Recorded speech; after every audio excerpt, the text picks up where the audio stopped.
Atenção! Vai começar agora uma teleaula de automação do curso profissionalizante.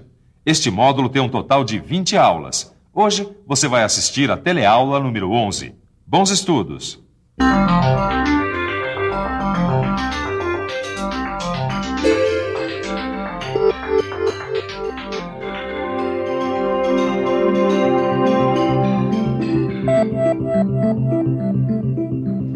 Hoje a gente vai falar de revolução, mas calma, não é esse tipo de revolução que você está pensando. Nessa revolução não tem armas, não tem tanques, não tem povo na rua, nada disso. A revolução que a gente vai falar hoje é feita de chips, bytes, telas, teclados e processadores. É a revolução da informática. E aí, companheiro, vamos à luta? A nossa teleaula de automação de hoje vai mostrar como foi a evolução dessa revolução. Quer dizer, como é que os computadores evoluíram tanto para a informática poder penetrar em quase todos os tipos de serviços. Hoje em dia, a gente tem acesso a uma quantidade estonteante de informação. E você sabe, o computador tem tudo a ver com isso, porque ele é um dos principais instrumentos da informação. Agora, você sabe como isso tudo aconteceu? Você sabe como essa revolução começou?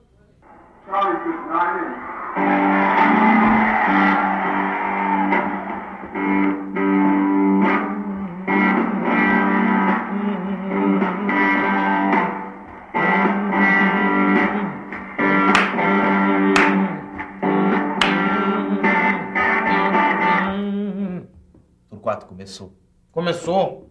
E foi nos anos 50, junto com rock and roll. Como é que é? A revolução dos computadores, mano, começou nos anos 50 junto com rock and roll. As duas revoluções começaram juntas. Será que é isso mesmo? É isso mesmo. Em 1950 já existia um computador, o ENIAC.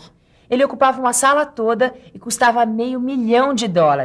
Mas é claro que do ENIAC em diante começam a aparecer computadores menores e pelo menos um pouco mais baratos, né? Todos eles eram produzidos pela mesma indústria. Confira no nosso arquivo. O primeiro computador comercial foi o IBM 650. Depois dele, veio o modelo 1401, que ampliou a presença do computador nas grandes corporações. E a partir desse modelo, foi desenvolvida uma família de computadores comerciais, a linha 360.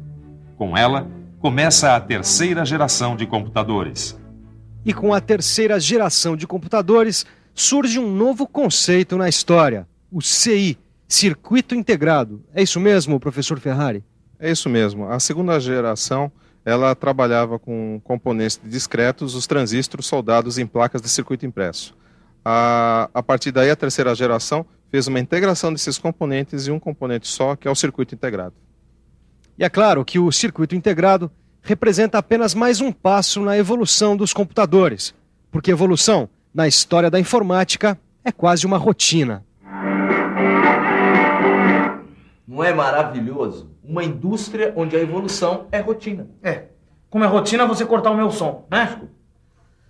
Bem, o som ele estava vindo de uma placa de circuito impresso, como essa, tá? Que ela reproduz o som do CD. Agora, o CD... a gente coloca aqui no drive do CD. Tá vendo? Muito bem, mas a miniaturização do computador só aconteceu quando eles começaram a colocar tudo numa placa só. Quando todos os dispositivos necessários foram colocados numa single board. Compreende? Single board parece conversa de surfista, né? Mas não é não. Não. É que em inglês, single em inglês é única, board é placa. Então quer dizer placa única.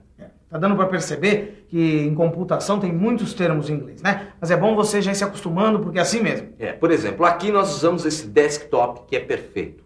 Temos também o laptop, que dá conta do recado, até o palm top, que dá para fazer muita coisa. Não disse. Desktop, laptop e palm top. Você vai conhecer cada um deles agora. Esse aqui é o desktop, que vai sobre as mesas nos escritórios. Conforme a capacidade, o processador do desktop pode ficar embaixo do monitor ou independente dele. Já esse outro aqui é o laptop. Ele é bem menor e tem o teclado e o monitor embutidos no mesmo corpo. E tem ainda esse outro aqui, olha, bem menor, o palm top, que cabe na palma da mão. Agora você sabe qual foi a grande revolução dentro da evolução dos computadores? Foi quando eles começaram a se comunicar em rede. Está por dentro?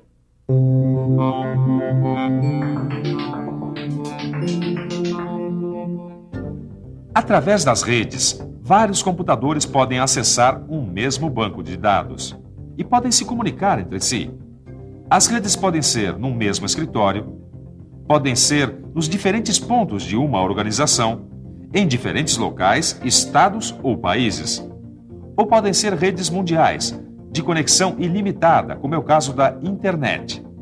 Toda a comunicação entre computadores é feita através de linhas telefônicas ou de sinais via satélite. Mas além de se comunicarem entre si, os microcomputadores se comunicam também com os seus periféricos. Basicamente, existem dois tipos de periféricos. Os de armazenamento de dados, como por exemplo essa unidade de CD-ROM, e os de entrada e saída, como por exemplo esse modem. Mas calma aí que você já vai entender direitinho essa história de periféricos. Vamos começar com os de armazenamento de dados. Os periféricos de armazenamento de dados são unidades de memória secundária. Para você ter uma ideia do que é uma unidade de memória secundária. Você lembra dos cartões perfurados lá da pré-história do computador? Pois é, a combinação dos furos desses cartões é que armazenava a informação. Era um tipo de memória secundária que ficava à disposição do usuário do computador. Agora, é claro que o uso desses cartões era bem pouco prático, né? Por isso, mais tarde, eles foram substituídos por fitas magnéticas. Confira no arquivo. Com as fitas magnéticas, os programas e as informações ficavam armazenadas em sinais. Do mesmo jeito que a gente grava músicas em fita até hoje. Mais tarde, para deixar o armazenamento mais prático, foi desenvolvido o disco magnético. Conhece? Conhece isso aqui? Isso aqui é um disco magnético. Ele substitui a fita no armazenamento da informação. E dos programas também, né, mano? Certo. Agora, o importante é que para você localizar a informação aqui dentro ficou muito mais ágil. Você não precisa mais ficar rodando para procurar informação, que nem em fitas cassetes, por exemplo. Porque, na verdade, a leitura do disco não é feita apenas por um, mas por vários cabeçotes, que nós chamamos de cabeças. É isso mesmo. Como vocês podem observar, o Torquato é uma cabeça. Obrigado. Mas você poderia rapidamente explicar quais são os tipos de discos magnéticos? Posso.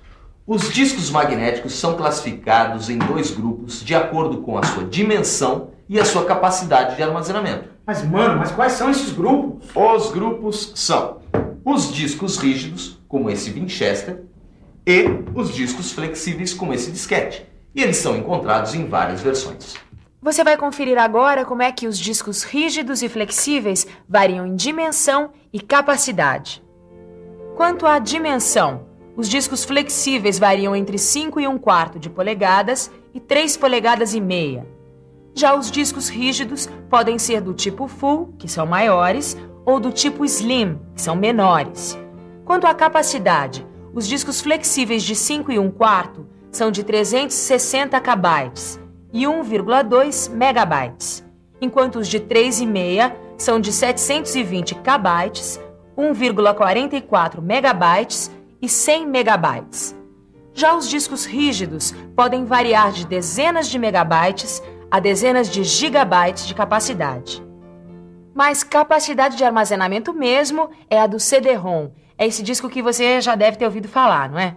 O CD-ROM é um dispositivo de memória secundária que, além da maior capacidade, tem maior velocidade de resposta na disponibilização de programas e informações.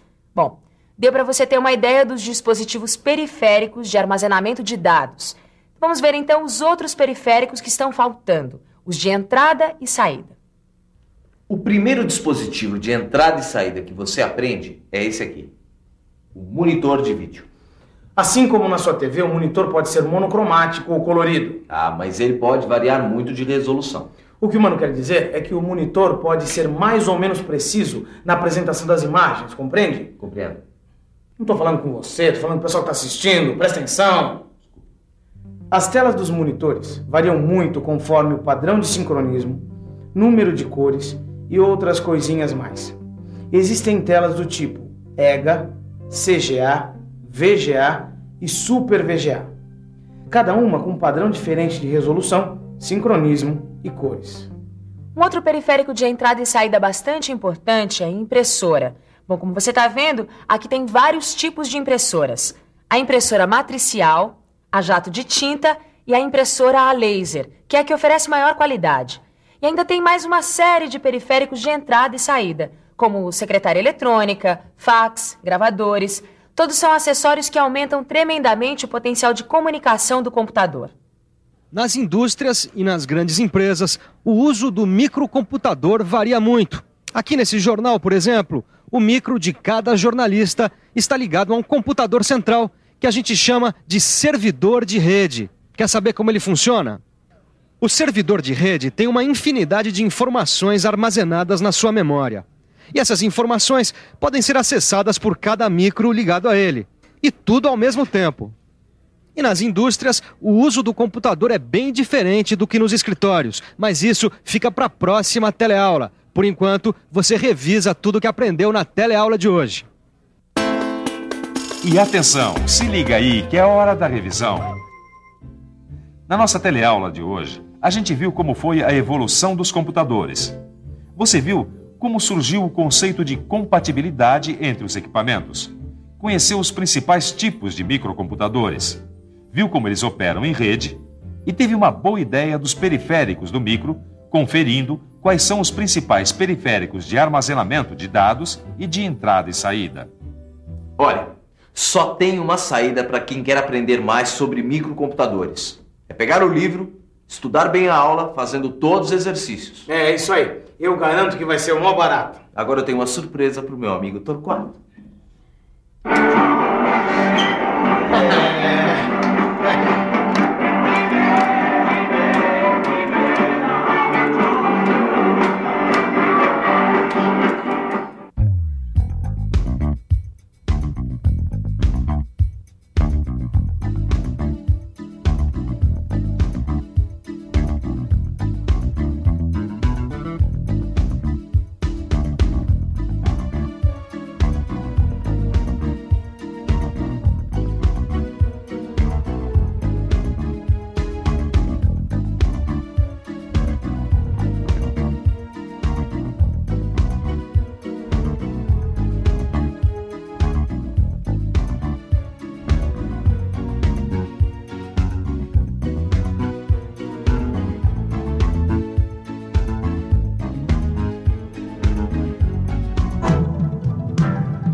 Telecurso 2000, um programa de educação do Sistema Fiesp e da Fundação Roberto Marinho.